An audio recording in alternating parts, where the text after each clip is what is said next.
नमस्कार, आप देख रहे हैं वीके न्यूज। मैं हूं सुनील राउत। 22 जनवरी को अयोध्या में श्री राम लला विराजित होंगे और पूरी दुनिया उस नज़ारे को देखेगी। हिंदुओं ने 500 साल की लंबी लड़ाई लड़ी और उसके बाद अयोध्या में भगवान श्री राम का ये भव्य मंदिर बनकर तैयार हो रहा है। इस मंदिर के बनने में कई दुविधाएं आई, मुश्किलें आई, लेकिन हिंदू समाज ने इसके लिए लंबी लड़ाई लड़ी, कोर्ट में लड़ाई लड़ी और उसके बाद इस मंदिर को बनाने का रास्ता साफ हुआ और मंदिर बनकर अब तैयार है।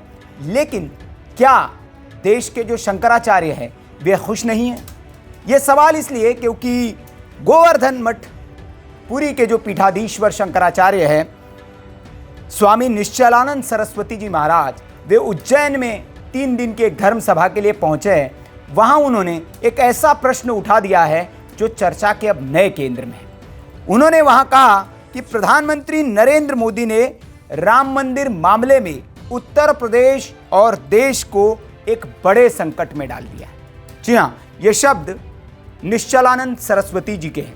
उन्होंने कहा कि प्रधानमंत्री मोदी ने राम मंदिर मामले में देश और उत्तर प्रदेश को एक बड़े खतरे में डाल दिया है। किस और शंकराचार्य का इशारा है और वे क्यों ऐसा कह रहे हैं कि मोदी ने देश और उत्तर प्रदेश को एक बड़े खतरे में डाल दिया है, वो भी राम मंदिर मामले में?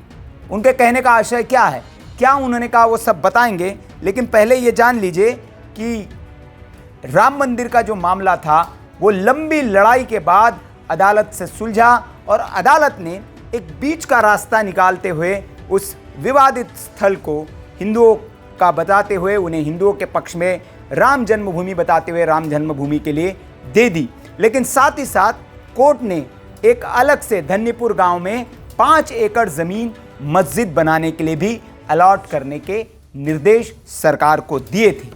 और शंकराचार्य जो निश्चलानंद सरस्वती है, उनकी पीड़ा इसी बात को लेकर है और इसी की ओर इशारा करते हुए उन्होंने ये बात कही है कि पीएम मोदी ने इस मामले में देश और उत्तर प्रदेश को खतरे में डाला। पहले उन्होंने क्या कहा वो समझ लीजिए, फिर इसके निहितार्थ और मायने समझने की हम कोशिश करेंगे। आपको बता दें कि उज्जैन में मैंने जैसे बताया कि वो पहुंचे हुए 3 दिन के लिए पहुंचे हुए थे, धर्म सभा को वो संबोधित कर रहे थे। और जब उनसे इसी दौरान एक प्रश्नोत्तरी चल रही थी, तो जब एक प्रश्न पूछा गया तो उन्होंने उस प्रश्न के उत्तर में, धर्म चर्चा एक हो रही थी और उसमें प्रश्नोत्तरी चल रही थी, उसी दौरान एक प्रश्न पूछा तो राम मंदिर के निर्माण पर जब उनसे एक सवाल पूछा गया तो उस सवाल के जवाब में उन्होंने कहा, कोर्ट ने यह कैसा न्याय किया कि आपका अधिकार तो नहीं बनता, लेकिन उपहार स्वरूप मस्जिद निर्माण के लिए 5 एकड़ जमीन दे रहे हैं। ये शब्द न्यायालय के नहीं, लेकिन राजनीति की भाषा जरूर हो सकती है। हमारे प्रधानमंत्री नरेंद्र मोदी हर मौके का श्रेय प्राप्त करने में माहिर है। राम मंदिर मामले में भी श्रेय लेने की जल्दबाजी में गलत निर्णय हुआ। सरकार ने मस्जिद बनाने की बात कहकर मामला और उलझाया है। मुस्लिम पक्ष ने धैर्य रखा, चुप रहकर मंदिर निर्माण का नक्शा व अन्य जानकारी लेने के बाद देश की सबसे बड़ी मस्जिद बनाने की तैयारी कर ली है। अब वे आसपास और ज़मीनें खरीद रहे हैं और बड़े स्तर पर मस्जिद निर्माण की तैयारी कर रहे हैं। कूटनीतिक मामले में मुस्लिमों से नेहरू से लेकर मोदी जी तक पछाड़ खा गए। तो ये बड़ी बात शंकराचार्य ने कही और उन्होंने इस और इशारा किया कि आप जो है वो मुस्लिमों की कूटनीति को समझ नहीं पाए। उन्होंने राम मंदिर के उस फैसले को इसीलिए स्वीकार किया क्योंकि बगल में एक ज़मीन आपने उनको दे दी, ये न्याय कैसा है? तो उनका कहने का मतलब है कि अगर आपकी जीत हुई है, ज़मीन आपकी है, तो कंपनसेशन क्यों दिया गया? उस पर उन्होंने सवाल उठाया और उन्होंने कहा कि ये न्यायालय की भाषा नहीं हो सकती, ये राजनीति की भाषा है जो ज़मीन वहाँ पर दी गई। साथ ही साथ उन्होंने कहा कि अब जब राम मंदिर बन चुका है, नक्शा देख लिया गया है, तो अब उससे भी भव्य एक मस्जिद बनाने की वहाँ तैयारी हो रही है। आसपास की ज़मीनें आवंटन की जा रही है और एक बड़ी मस्जिद जो है देश की वहाँ बनाने की तैयारी चल रही है।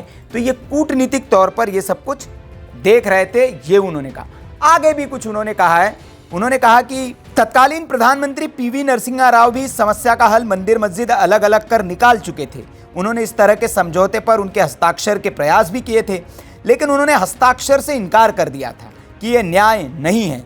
पहले सरकारी स्तर पर हो रहा था, अब इसे न्यायालयीन रूप में लाया गया है। लेकिन इस फैसले ने न सिर्फ उत्तर प्रदेश बल्कि पूरे देश को एक बड़े संकट में डाल दिया है। तो ये निश्चलानंद सरस्वती ने यह भी कहा, उन्होंने कहा कि इस मामले की कोशिश, इसी तरह का समझौता करने की कोशिश पीवी नरसिम्हा राव सरकार ने भी की थी जब वे प्रधानमंत्री थे, और निश्चलानंद जो सरस्वती है उनसे इस मामले में हस्ताक्षर करने के लिए भी कहा गया था, लेकिन तब उन्होंने इस बात पे इनकार कर दिया था कि ये पूरा न्याय नहीं है, क्योंकि न्याय अगर करना है तो पूरा न्याय होना चाहिए। इन्होंने कहा कि ज़मीन तो तब भी दी जा रही थी कि आधी मस्जिद के लिए भी ज़मीन दी जाएगी, आपको भी ज़मीन दी जाएगी, लेकिन उन्होंने कहा कि हमने इस बात पर इनकार कर दिया था, तब हमने नहीं लिया था। तो उन्होंने साफ तौर पर, हालांकि ये न्यायालयीन फैसला है, लेकिन उन्होंने मोदी जी को इससे जोड़ा, क्योंकि उन्होंने कहा कि हर मामले का श्रेय वो लेते हैं, तो श्रेय अगर लिया है तो जल्दबाजी में गलत निर्णय उन्होंने लिया है। और ये जो है उन्होंने एक तरह से प्रधानमंत्री नरेंद्र मोदी के सिर जो है इसका ठीकरा फोड़ने की कोशिश की, और उन्होंने कहा कि अब जो है एक बड़े संकट में देश और उत्तर प्रदेश को डाल दिया है, क्योंकि एक बड़ी मस्जिद जो है वो वहीं पे बनने वाली है। धर्म परिवर्तन पर भी उनसे एक सवाल पूछा गया, तो उन्होंने कहा कि भारत में धर्म परिवर्तन जो है वो इतना आसान नहीं है, और उन्होंने कहा कि सनातन धर्म जो है वो बहुत मजबूत है। और मजाकिया लहजे में आगे उन्होंने ये भी कहा कि जो हमसे टकराएगा चूर चूर हो जाएगा। तो ये तो मजाकिया लहजे में उन्होंने कहा, लेकिन उनका कि इतना कमज़ोर नहीं है कि आप इसको धर्मांतरित कर ले, और बहुत जल्दी जो लोग धर्मांतरित होते हैं वो घर वापसी भी आ जाते हैं, ये बात भी उन्होंने वहाँ पर कही। तो बड़ी बात जो है निश्चलानंद सरस्वती ने जो कही वो ये कि प्रधानमंत्री नरेंद्र मोदी ने देश और उत्तर प्रदेश को खतरे में डाल दिया है, और गलत निर्णय हुआ है जल्दबाजी में। और उनकी पीड़ा इस बात पर थी कि मस्जिद के लिए ज़मीन क्यों दी गई, क्योंकि अगर ये ज़मीन श्री राम लला की थी, जो फैसले में कहा गया वहाँ मंदिर था, तो मस्जिद के लिए ज़मीन क्यों दी गई। और ये एक तरह से आगे के फैसले अगर आते हैं बाकी जो विवादित स्थल है, उसके लिए भी उन्होंने एक तरह से आगाह करने की कोशिश की है कि इस तरह के फैसले नहीं होने चाहिए जो समझौते वाले फैसले हो, क्योंकि समझौता ही करना है। तो पहले भी समझौते के प्रयास हुए थे जिस पर हिंदू पक्ष की ओर से इनकार कर दिया गया था, लेकिन अब इस मामले में जो है वो अदालती निर्णय होने के बावजूद एक फैसले जैसा, एक समझौते जैसा फैसला जो है वो आया है। तो ये उनका दर्द था। हालांकि 22 तारीख को भव्य राम मंदिर बनकर तैयार है, जिसमें रामलला विराजित होंगे, और पूरी दुनिया इस वक्त हर्ष में है, हर्ष मना रही। लेकिन स्वरूपा निश्चलानंद सरस्वती ने इस पर जो सवाल उठाया है वो अब चर्चा के केंद्र में है। तो ये जो निश्चलानंद जी की राय है, गोवर्धन पीठाधीश्वर पुरी के जो शंकराचार्य हैं, उनकी जो राय है, इस पर आपकी क्या प्रतिक्रिया है, कमेंट करके आप हमें ज़रूर बताएं। वीडियो अच्छा लगा हो तो लाइक करें, शेयर करें, और ऐसी खबरों के लिए आप देखते रहिए वीके न्यूज़। नमस्कार। वीके न्यूज़, राष्ट्र के नाम।